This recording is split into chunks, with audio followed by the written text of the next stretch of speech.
Well, everyone, I have returned. Now, have you guys and gals seen the very first video of today? If not, smash that bell, and of course, you will get notification from YouTube. Now, don't worry, I will talk about my social accounts when the video is over. Now it is time, once again, my quick introduction.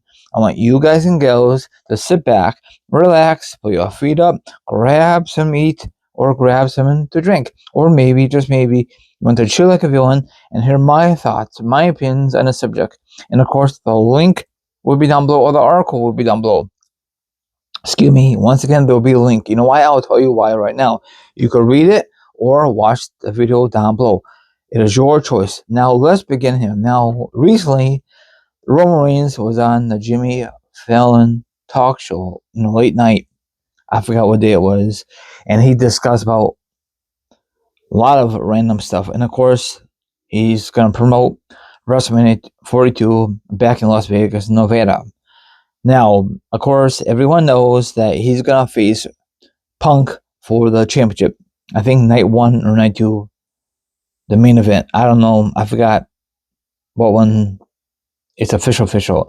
Now, I think this is going to be a very, very good match. I just hopefully no outside interference, because in my opinion, outside interference in any kind of match ruins the ending. It sucks.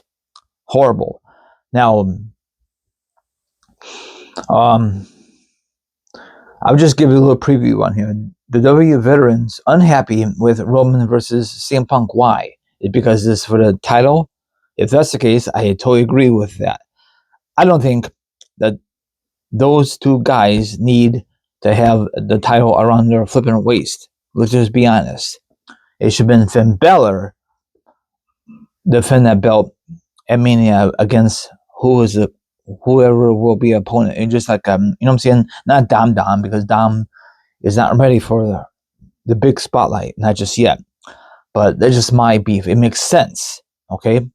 I don't mind seeing Roman versus Punk, a non-title match. That title match should never been happening. Punk should have lost it at the Chamber. It makes sense for me. Okay. Now, of course, in WWE eyes, no, they need to have Punk versus Roman for the title, because I guess all eyes on that match. People will watch it if the title was never exist in this darn picture, in this match. You know what I'm saying? People will still watch it. People will still watch it on YouTube, the highlights. You know what I'm saying? So that's it.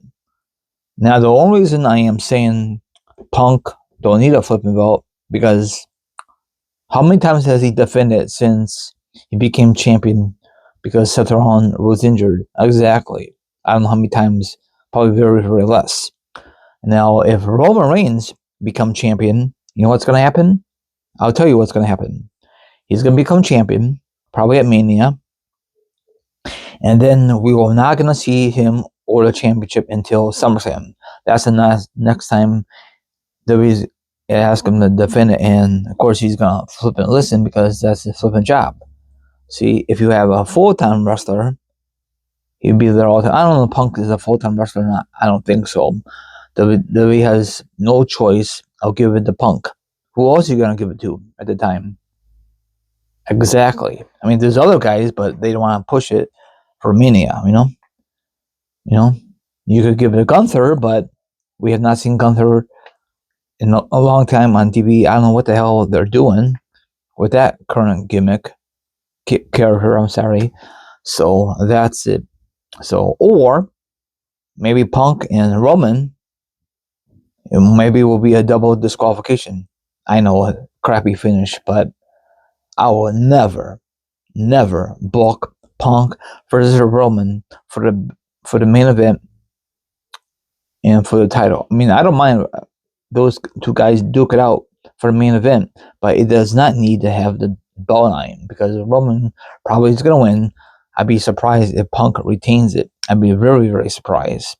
But you can read all the information. Roman talk about the bloodline. We might get the bloodline back together again. Hopefully not, because the first one was so magical. You have Paul Heyman. You had the Usos. You have whatever the name is, the other member of the Bloodline. Um, I forgot his name, but he's doing his own thing. I guess he was the bodyguard of the Bloodline. It was so good, and after time, they like to keep bringing it back, and hopefully, in my sake, they don't bring it back because WWE is so darn desperate for viewership. It will never be as good as the original Bloodline a couple years ago. It was so cinema, or however you say it. If you agree with me, that's fine. If not, that's fine, Danny.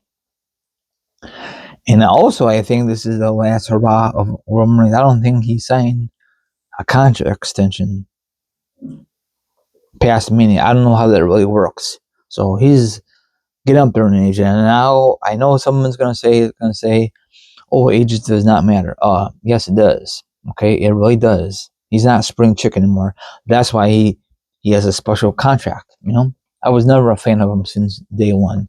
I have no issues with him. I bet he's a very cool guy, but that's all I have to say. And it stinks that other guys will never get opportunities because he's a champion. Remember when he has the longest title holder at the time? It was still BS, but whatever. I'm not a hater. I'm just expression of discussion. So I want no bad feedback because this guy is a hater just because I say stuff about Roman. You know, I just didn't. I mean, I watch the matches. I just don't get very. So holy cow, you know what I'm saying? So that's all I have to say. Now follow me Instagram, Twitch, Twitter, TikTok, all my social accounts will be down below for sure. Now if you want to be a part of my show, that'd be lovely. If not, don't bye. Thank you very much for watching this video and my class videos. Enjoy the rest of your Saturday, and I'll be back sometime tomorrow. Peace out.